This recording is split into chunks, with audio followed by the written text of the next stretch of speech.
Today, we have the MacBook Pro 14, which aims to be revolutionary. Not only for the SoC it houses, but because of what it is. It is the long-awaited machine that breaks the gap between the 13-inch and the 16-inch MacBook Pro. Weirdly, it has more in common with the latter.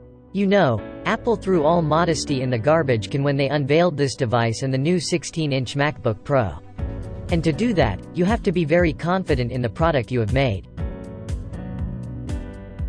Generally speaking, this laptop looks like a smaller version of the MacBook Pro 16. It has the same rounded corners, aluminum chassis, and exceptional build quality.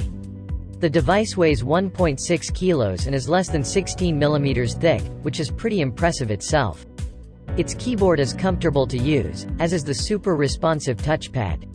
As you can see, there is no touch bar, and the fingerprint reader is now matte, instead of glossy. Here, you get 3 Thunderbolt 4 connectors, an SD card slot, and an HDMI connector.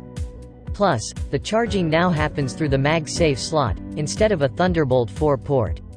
This makes the input-output better than the 13-inch models, but worse than the Windows devices out there.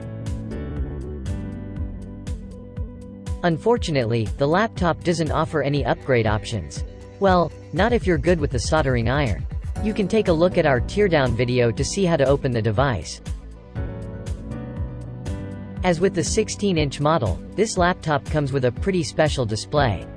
Its backlight comprises 8040 mini LED spread across 2010 local dimming zones, which provide a very appealing image, resembling the deep blacks of an OLED panel. It is able to reach up to 1600 nits in HDR mode, and about 500 nits in SDR. As always, the manufacturer has done great work. There are a ton of color profiles meant for work with web content, professional photography, and even cinema. This task, of course, is made significantly easier, since Apple has full control over the software, which allows for better integration of the hardware. Not to mention the fact that it now runs at up to 120 Hz depending on the content. Amazingly, you can get up to 17 hours of web browsing, or nearly 16 hours of video playback on a single charge of the 70 watt-hours battery pack.